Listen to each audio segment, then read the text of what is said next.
Selamat petang dan salam sejahtera kepada kawan-kawan, rekan-rekan saya di luar sana ya. Hari ini saya nak berkongsi sedikit mengenai kereta yang saya akan tunjukkan kepada anda selepas inilah. Oke, apabila kita tekan kelas dia terasa jauh dan pickup pun kurang. So inilah masalah deh yang dihadapi Pro 2 Viva nih. Jadi apa yang saya dah beritahu tadi, saya akan tunjukkan kepada anda macam mana kelas laning yang saya sudah buka dan macam mana kelas laning yang sudah habis. Oke, ini saya sudah buka. Oke, ini adalah kelas laning Pro 2 Viva, menggunakan laning standard lah. Jadi masalah kereta ni dia apabila kita tekan dia terasa jauh. Pedal kelas tu apabila kita tekan lepas dia terasa jauh, baru dia nak berjalan. So inilah masalah yang dihadapi oleh Pro 2 Viva. Dan apa yang perlu kita tukar di sini yaitu kelas laning lah. Apa yang anda nampak, dia punya kelas laning ini sudah rata habis. Sebab kenapa kelas laning ini cepat habis, cepat hangus, akibat daripada penggunaan kita sendiri ya, sebenarnya bukan penggunaan orang lain, penggunaan diri kita sendiri, sikap kita yang tidak tahu menggunakan kereta. Tahu tapi cara penggunaannya kita tidak tahu. Jadi saya tunjukkan kepada anda macam mana cara penggunaan kereta, khususnya pada pengguna manual lah. Sekiranya kita berhenti saja, kita tidak perlu menahan kelas laning, tidak perlu menahan pedal kelas, tidak perlu menahan pedal kelas, supaya menjaga kita punya kelas laning. Itu yang penting. Oke, kita pun sudah beritahu macam mana cara untuk menjaga kita punya kelas laning supaya lebih lama dan lebih tahan lah. Jangan sekali menahan kelas laning anda apabila di traffic light ataupun di mana-mana untuk kita berhentilah.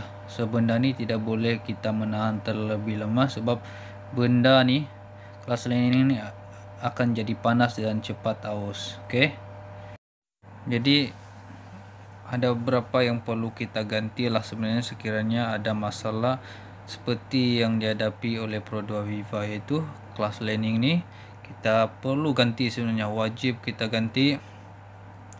Kita menggantikan dia punya bearing dan juga cover kelas laning.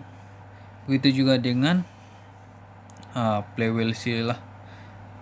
Seperti macam ni lah, playwheel seal kita kena ganti one set, seal drive shaft dan juga dia punya bearing-bearing yang berkaitan dengan kelas laning. Kelas laning yang terlalu tinggi, kurang pickup semua. Oke, begitu juga dengan dia punya bearing nih.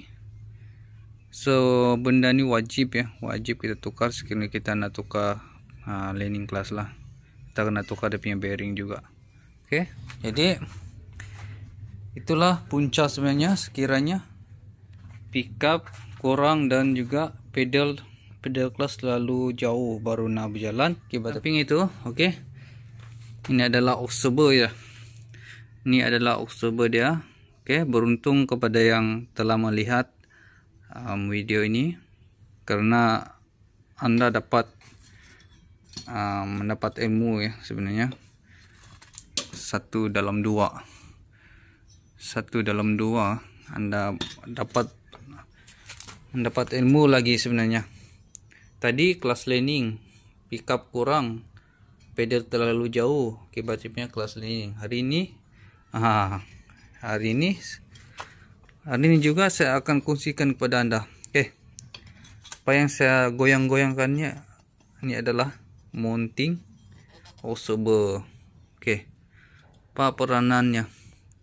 Sebenarnya peranan mounting observer ini mengawal entakan, sebenarnya entakan yang terlalu kuat, dan juga mengimbangkan kita punya observer ini entakan yang sekata. Oke, sebenarnya itulah peranan yang saya tahu lah sebenarnya, mounting ini supaya mengawal kita punya entakan itu terlalu kuat, dia boleh meringankan ataupun menahan hentakan tu.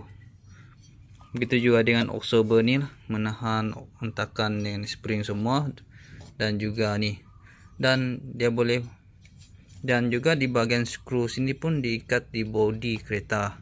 Jadi apabila benda ni rosak,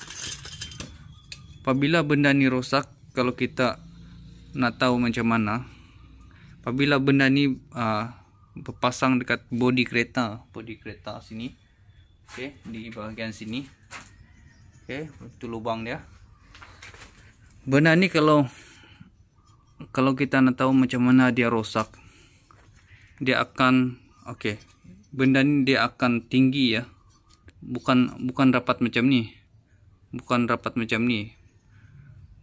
dia akan tinggi lagi sekiranya benda ni rosak sebenarnya. Itulah apabila, so macam itulah kita nak tahu macam mana benda ni sudah rosak apabila benda ni masih berpasang di kereta anda. So normal sekiranya benda ni masih bagus, dia agak-agak macam dia ada fit sedikit macam ni ya, sekiranya masih elok, masih bagus. So itu cara kita nak tahulah sekiranya benda ni masih berpasang di kereta anda. Okey, jadi di sini ada masalah daripada low arm juga. Dia punya bus low arm ni sudah terkoyak. Walaupun kita sudah beli yang bagus punya, tapi kenapa dia punya bus ni terkoyak akibat kita punya pemasangan sebenarnya yang kurang elok. Sekiranya kita nak ganti low arm ni, kita kena jack dulu di bahagian atas, jack atas dulu, barulah kita mengikatkan skru dia. Itulah cara